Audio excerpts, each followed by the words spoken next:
பிஸ்மில்லாஹிர் ரஹ்மானிர் ரஹீம். கண்ணியமிக்க சகோதர சகோதரிகளே, அல்லாஹின் நல்லடியார்களே, அஸ்ஸலாமு அலைக்கும் வரஹ்மத்துல்லாஹி வபரகாத்துஹு. அல்ஹம்துலில்லாஹ். அல்லாஹும்ம ஸல்லி அலா முஹம்மதின் வஅலா ஆலி முஹம்மதின் வபாரிக் வஸல்லிம். இன்னைக்கு நம்ம பாத்தீங்கன்னா சிறப்புக்குரிய ஒரு அமலை தான் பார்க்க போறோம். எல்லாரும் பாத்தீங்கன்னா அரஃபாவை முடிச்சு இப்ப ஈதையும் அடைஞ்சிட்டோம். ஈதையும் முடிஞ்சதுக்கு பிறகு இன்னும் ஒரு 3 நாட்களும் நமக்கு சிறப்புக்குரிய நாட்கள் தான். எல்லாரும் இந்த நேரத்துல நம்ம என்ன செய்யணும்னு பாத்தீங்கன்னா, அல்லாஹ் சுப்ஹானஹு வ தஆலா இந்த நாட்களை நோன்பு வைக்க வேண்டாம்னு சொல்லியிருக்கான். எந்த நாள்ல இருந்து? ஈது நாள்ல இருந்து. ஈது பெருநாள், அதுக்கப்புறம் வரக்கூடிய ஒரு 3 நாட்கள் நீங்க நோன்பு வைக்க கூடாது. அது உண்ணுவதற்கும் பருகுவதற்கும் ஆன நாட்கள். இந்த நாட்களை நீங்க சாப்பிடணும், தண்ணி குடிச்சுக்கலாம், எல்லாமே பண்ணலாம். அதான் உண்ணுவதற்கும் பருகுவதற்குமான நாட்கள்னு சொல்லப்பட்டிருக்கு. இந்த நாட்கள்ல நீங்க என்னதான் பண்ணணும்னு கேட்டீங்கன்னா, அப்ப அல்லாஹ் நோன்பு வைக்க வேணாம்னு சொல்லிட்டான். ஆனா இந்த நாட்கள் சிறப்புக்குரிய நாட்கள். அந்த சிறப்புக்குரிய நாட்களை நீங்க என்ன பண்ணணும்னா, அந்த குர்பானியை அறுத்து கொடுக்கறது. ஏன்னா சிலர்லாம் முதல் நாள் கொடுப்பாங்க, சிலர் 2வது நாள் கொடுப்பாங்க, சிலர் 3ஆம் நாள் கொடுப்பாங்க. நீங்க என்ன பண்ணலாம்? குர்பானியை அறுத்து கொடுக்கணும். அதுக்கப்புறம் நபி ஸல்லல்லாஹு அலைஹி வஸல்லம் அவர்கள் என்ன சொல்லியிருக்காங்க? இந்த நாட்கள் முழுவதும் தக்பீர் ஓதிக்கொண்டே இருங்கள்னு சொல்லியிருக்காங்க. எந்த அளவுக்கு தக்பீர் ஓதிக்கொண்டே இருப்பாங்கன்னு பாத்தீங்கன்னா, ஒவ்வொரு நேர தொழுகைக்கு பின்னாடி ஓதுவாங்களாமா, உட்காரும் போது ஓதுவாங்களாமா, நிக்கும் போது ஓதுவாங்களாமா, நடக்கும் போது ஓதுவாங்களாமா.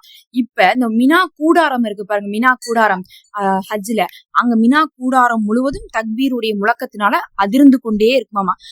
அதனால இந்த நாட்கள்ல நீங்க என்ன பண்ணணும்னா, அதிகமாக தக்பீர் ஓதிக்கொண்டே இருக்கணும். இந்த நாட்கள் முழுவதுமே ஒவ்வொரு நேர தொழுகைக்கு பின்னாடியும் நீங்க குறைஞ்சது ஒரு 3 முறையாவது தக்பீர் ஓதுங்க. அதுக்கு பிறகு பாத்தீங்கன்னா, சும்மா இருக்கக்கூடிய நேரமெல்லாம் திக்ரு செய்யற மாதிரி தக்பீரை ஓதிக்கொண்டே இருங்க. அதுதான் இந்த நாட்கள்ல ரொம்ப ரொம்ப சிறந்தது.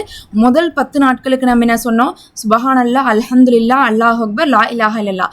அதாவது தஹ்மீது, தஹ்லீலு, தஸ்பீஹ், இது தக்பீர், இது நாளையும் நபி அவர்கள் ஓத சொன்னாங்க. முதல் 10 நாட்களுக்கு. 10 நாள் அப்படிங்கிறது என்னது? ஈதோட சேர்ந்ததுதான் அந்த 10 நாள். அப்ப முதல் 10 நாட்களுக்கு இந்த திக்ரு ஓதணும். அது இல்லாம அரஃபா நாள்ல நம்ம சொன்னோம், களிமா ஓதணும்னு சொன்னோம். லா இலாஹா இல்லல்லாஹு லா ஷரீக லஹு லஹுல் முல்கு வ லஹுல் ஹம்து வ ஹுவ அலா குல்லி ஷைஇன் கதீர் அப்படிங்கக்கூடிய களிமா ஓத சொன்னோம்.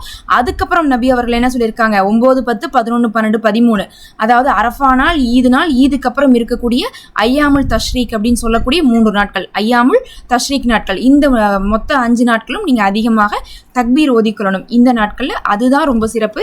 பாத்தீங்கன்னா உங்களுக்கே தெரியும், முதல் 10 நாளைக்கு திக்ரும், 10வது நாள் 9வது நாள் ஒரு களிமாவும், 10வது நாள்ல இருந்து பாத்தீங்கன்னா நமக்கு அந்த 9ல இருந்து கண்டினியூ ஆகி தக்பீரும் உங்களுக்கு வரும். இதெல்லாம் தான் இந்த நாட்கள்ல நம்ம செய்ய வேண்டிய நமக்கு சுன்னத்தான விஷயமாக இருக்குது.